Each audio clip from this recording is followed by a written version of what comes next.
इसीलिए हमने कहा प्रधानमंत्री गरीब कल्याण अन्न योजना। अब इसका इंपैक्ट क्या है? इसका इंपैक्ट यह है कि 80 crore people are getting 5 kilo rice और 5 kilo wheat, 1 kilo pulse dal. इसका मतलब क्या है कि आज भारत देश में कोई भी भूखा नहीं सो रहा है। और इसका स्टैटिस्टिकली अर्थ क्या है? इसका स्टैटिस्टिकली अर्थ यह है कि इंटरनेशनल मॉनेटरी फंड आज बोलती है कि इंडिया में अति गरीबी has been reduce to less than 1%। यह भारत बन गया।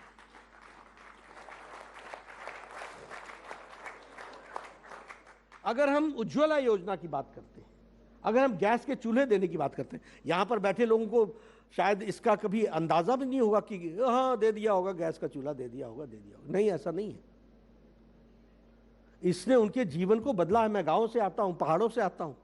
हमारे यहां हमारी माताएं बहनें गांव में 5 बजे सुबह उठती थी, जंगलों में जाती थी, अपने दैनिक नित्यक्रम से भी फ्री होती थी और वहां पर पेड़ों में चढ़ करके पेड़ के तने काट करके घर लाती थी और तब लकड़ी जलाती थी, तब चूल्हा जलता था, 200 सिगरेट के बराबर का धुआं अपने फेफड़ों में लेती थी, तब जाकर के वह घर के लिए चाय बनाती थी। यह परिस्थिति थी।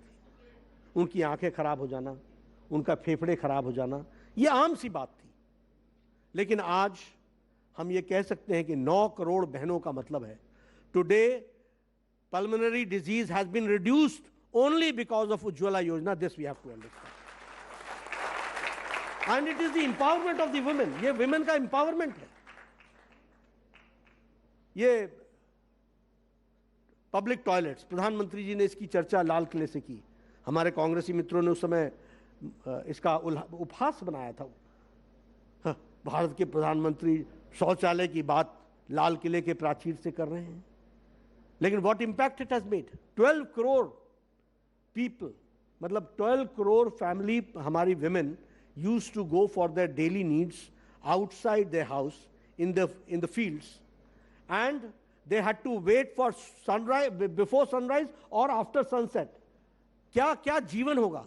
उनको लाइफ विद डिग्निटी 12 करोड़ की संख्या को दी है तो प्रधानमंत्री मोदी जी के इस स्वच्छता अभियान शौचालय ने दी।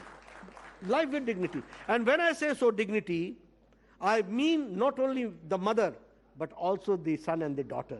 जो बच्चे वो भी जो फील्ड में जाया करते थे उनको भी इज्जत से जीने का अधिकार मिला है। ये फर्क आया है जिसको हमको ध्यान में लेकर के चलना होगा और उसको हमको समझना पड़ेगा। इसलिए हर तरीके से आप बताइए, हम लोगों ने तो कभी सोचा भी नहीं होगा 18,000 विलेजेस में विदाउट इलेक्ट्रिसिटी, 18,000 विलेज, 2.5 करोड़ परिवार बगैर बिजली के थे, 2 करोड़ 50 लाख परिवार फैमिलीज में विदाउट बिजली। इसका मतलब उनके यहाँ पढ़ाई क्या होती होगी, बच्चे क्या पढ़ते होंगे, क्या टेलीविजन देखते होंगे, क्या उनकी अपब्रिंगिंग हो रही होगी। उनको एम्पावर करने का काम किया तो नरेंद्र मोदी जी ने किया। यह हमको समझना होगा, यह हम लोगों को जानना। ऐसी बहुत सी, इसलिए मैंने कहा कि सारी स्कीम्स फोकस्ड हैं। और दूसरी बात कि प्रधानमंत्री जी के द्वारा जो लास्ट माइल डिलीवरी की मॉनिटरिंग है वह भी बहुत महत्वपूर्ण है, उसने भी बहुत परिवर्तन लाया है। बेनिफिशियरी से जानना, हम आयुष्मान भारत का काम देख रहे थे तो ही यूज्ड टू टेल अस, भाई तुमने कितने हॉस्पिटल्स विजिट किए, कितने आयुष्मान भारत के पेशेंट से मिले। Whenever you go you should visit Ayushman Bharat, उनसे पूछो कोई दिक्कत तो नहीं आ रही है, कोई प्रॉब्लम तो नहीं आ रही है, उनके जीवन में कैसे परिवर्तन आया है। मैंने उनको बताया कि एक लिफ्टमैन था, बेचारा हमेशा ही सीरियस रहता था। मैंने उससे पूछा कि क्या कारण है, तो पता चला कि उसकी वाइफ को हार्ट की डिजीज है और वो उसके पास इलाज कराने को पैसे नहीं है। बाद में आयुष्मान भारत आया तो उससे उसको फर्क पड़ गया और उस समय हमने उसको राम मनोहर लोहिया हॉस्पिटल में MS से बातचीत करके कुछ व्यवस्था कराई थी, लेकिन आयुष्मान भारत ने फिर उसको पूरी की पूरी ताकत दे दी। आज वो बेचारे हंसता खेलता परिवार खड़ा हो गया। ऐसे करोड़ों लोगों को लाभ मिला है, ये हमको समझना होगा। दिस इज एम्पावरिंग इंडिया, ये this we have to understand. तो when I say that Modi ji के नेतृत्व में फोकस्ड अप्रोच बना है और उस फोकस्ड अप्रोच के कारण हमने पॉलिसीज को इस तरीके से बनाया जिसका अल्टीमेट फायदा उनको बेनिफिशियरी को कैसे उसके जीवन में एम्पावर करने में मिलता है उसको देखा है और उसके साथ साथ उसको उसकी लास्ट माइल डिलीवरी हो रही है कि नहीं हो रही है, इसको भी हम लोगों ने अच्छे से मॉनिटर किया है, जिसके कारण से बना है। तो मैं आप सब लोगों के साथ, तो समय की मर्यादा है, इसलिए मैं बहुत लंबा बोलूं ये भी ठीक नहीं होता है। आप भी बोलेंगे कि बोलने को बोला क्या, ये रुकता ही नहीं है, तो इसलिए मैं बहुत नहीं बोलूँगा। लेकिन हाँ, इतना मैं ज़रूर आपसे कहना चाहता हूँ कि आज जो आपने थीम रखी है कि India is developing as a global power, इसमें कोई दो राय नहीं है कि भारत की बात को अब दुनिया सीरियसली ले रही है प्रधानमंत्री मोदी जी के नेतृत्व में, और